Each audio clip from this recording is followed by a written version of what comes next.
dont l'intelligence ne pose même pas question. On a des gens brillants sur la scène. Je vais vous les présenter rapidement. Nous avons tout d'abord Laurent Plätzer. Bonjour. Qui, Bonjour.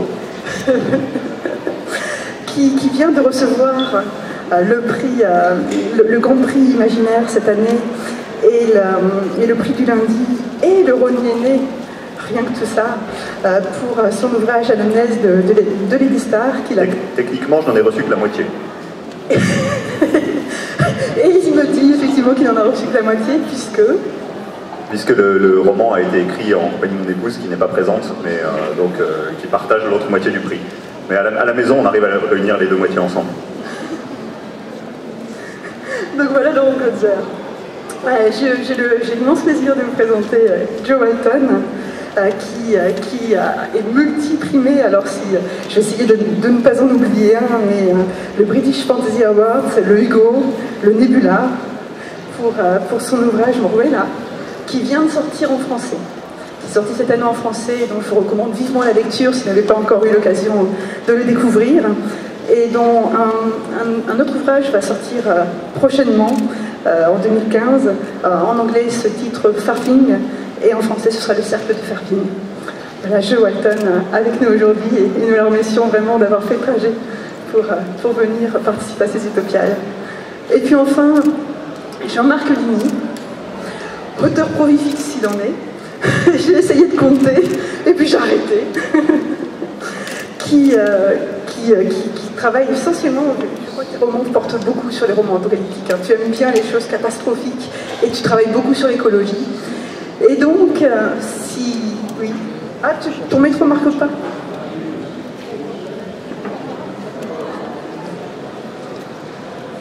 Allô?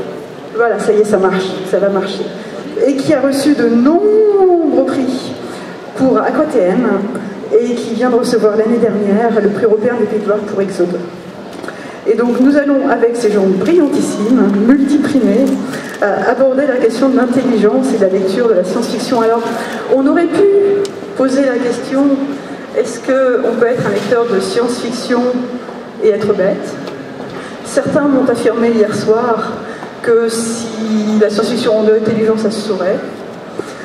D'autres pourraient se poser la question de savoir si l'intelligence et la science-fiction sont forcément liées. Moi, j'ai envie, face à un panel pareil, de poser une question légèrement décalée, c'est-à-dire de leur demander si leur parcours de lecture a eu un impact sur leur personnalité et sur leur intelligence. Donc Laurent, pourrais-tu commencer en nous racontant un peu ton parcours de lecture en science-fiction, bien sûr, et est-ce qu'il a contribué à la construction de ton intelligence, de ta personnalité, et globalement, ce qu'il t'a apporté?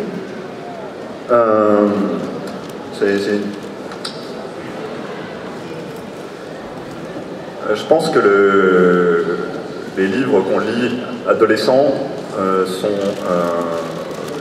une pierre très importante de la formation des gens, pas seulement des écrivains. Et comme beaucoup de personnes sans doute ici, et comme Morwena, l'héroïne de Jo Walton, j'ai lu de la SF au moment où où je suis devenu adulte. Et ce serait difficile d'attribuer à tel ou tel livre tel ou tel aspect de ce qu'on devient. Mais, donc là je suis en train de dire que je ne réponds pas à la question, mais il y a une chose, je sais que j'ai eu, moi, une prise de conscience. C'est-à-dire qu'il y a le moment où on cesse de lire des romans parce que on cesse de choisir uniquement les romans parce que l'histoire nous amuse, et où on découvre soudain que cette histoire très distrayante qu'on est en train de lire vous a soudain expliqué quelque chose de l'univers. Un exemple, le moment où moi j'ai eu un moment où ça m'a frappé, c'est en lisant le roman Seigneur de Lumière, Lords of Light de Roger Zelazny. je l'avais abordé parce que j'avais adoré Les Princes d'Ambre et que je m'étais dit, je vais lire d'autres histoires d'aventures amusantes avec des immortels qui se castagnent et qui utilisent des super pouvoirs et qui se lancent des rayons de feu dessus. S'il y a ça dans Lords of Light.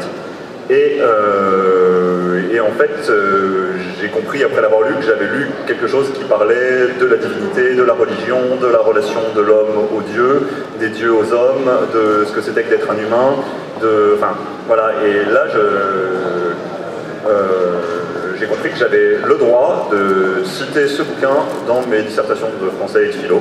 Donc c'était une... Enfin voilà, que ce livre m'avait vraiment ouvert au monde. C'est celui auquel j'ai pensé quand j'ai posé la question. Merci. Joe?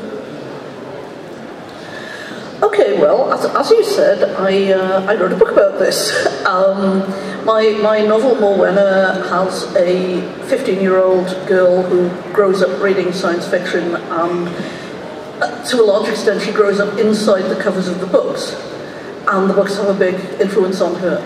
And this very much does reflect my own experience when I was that age and I was reading within genre. And I think that everything that you read changes you to a certain extent, particularly, as you said, when you're a teenager, when your personality is forming, when you're making decisions about the world and how you understand the world. And everything that you read feeds into that and feeds into who you are becoming. And one of the things that I said in that book is it's not any one book. After I wrote that book, I was interviewed to Hellenbach because, as you said, it won a lot of awards, it's been published in a lot of countries. So I've been interviewed about that book so much you wouldn't believe. But people say, well, if you were to recommend one classic science fiction novel for people to read today, what would it be?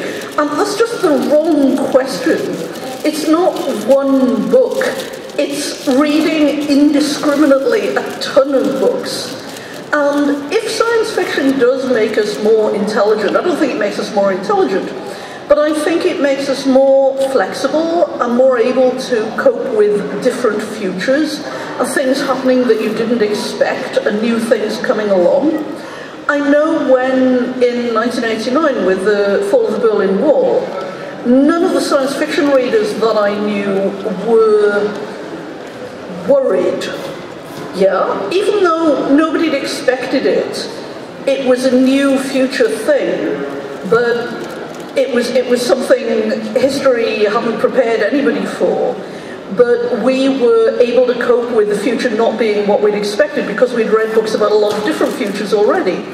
Whereas some of the people I knew who didn't read science fiction were really taken aback, really disconcerted, and found it difficult to cope with the fact that the world was not the way the world had just been.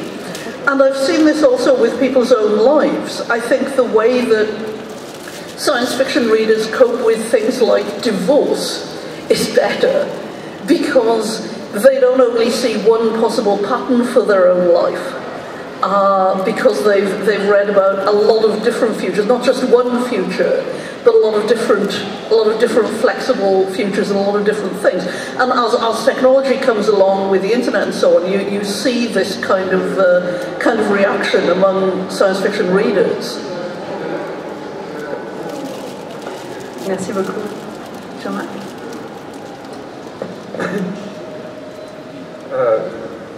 Je pense que pour moi la science-fiction, je ne sais pas si elle rend forcément plus intelligent, mais en tout cas ce dont je suis sûr c'est qu'elle rend plus ouvert. Parce que je pense que c'est peut-être la seule littérature actuellement qui donne une telle ouverture au monde. Comme juste vient de le décrire Joe Walton, on a tellement d'avis et de multiplicité d'expériences du monde dans cette littérature que forcément on ne voit plus la réalité par le petit bout de la lorgnette, je dirais, que peut donner ce qu'on voit tous les jours à la télé, les actualités ou même la littérature mainstream qui va toujours donner qu'un petit aperçu du monde, de soit la propre expérience de l'écrivain, soit le milieu dans lequel il vit. la science-fiction, c'est quand même une littérature qui s'occupe d'univers, a priori, qui refait le monde sans cesse. Dans tous les bouquins, la SF refait le monde. Et moi, je sais que mon approche de la science-fiction, moi, je suis tombé dedans quand j'étais petit. Ça a été à 8 ans, à l'âge de 8 ans, j'ai lu mon premier livre de science-fiction. Bon, j'avais déjà lu Jules Verne avant, mais pour moi, c'était plus du roman d'aventure. Je n'imaginais pas que ça pouvait être de la science-fiction, Jules Verne. Et à 8 ans, j'ai lu Le sang des astres de Nathalie Henneberg, dont je ne me souviens plus, sauf du flash qui s'est produit dans ma tête à ce moment-là. Et tout d'un coup, le monde a été plus grand. J'ai lu ce bouquin et je me suis aperçu de l'immensité de l'univers qui était décrite par ces mots simples dans ces 250 pages du livre. C'était pas un gros livre, peut-être même pas un livre fondamental. Peut-être que si je le relisais maintenant, je serais très déçu. Bon, quoi, j'en doute avec Nathalie Henneberg, mais enfin bon, pour moi, ça a été une révélation, quoi. Et je me suis dit, bah, le monde, c'est ça, quoi. Et après, enfin si, j'ai lu d'autres romans, d'autres livres, évidemment. Mais pour moi, la référence culturelle, ma seule référence culturelle, en fait, ça restera toujours la science-fiction. Je pense que c'est la seule littérature qui donne une telle ouverture, qui permet de voir le monde d'un point de vue décalé, dans l'avenir, dans l'espace, à partir d'une autre réalité, à partir d'un monde parallèle, à partir d'un point de vue alien peut-être, ou d'autres gens, d'autres époques, etc. Voilà, la SF construit l'univers, quoi, sans cesse, et elle parle du présent toujours, quoi.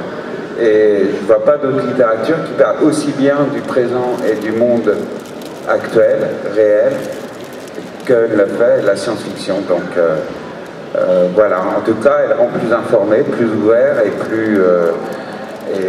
plus tolérant aussi, forcément.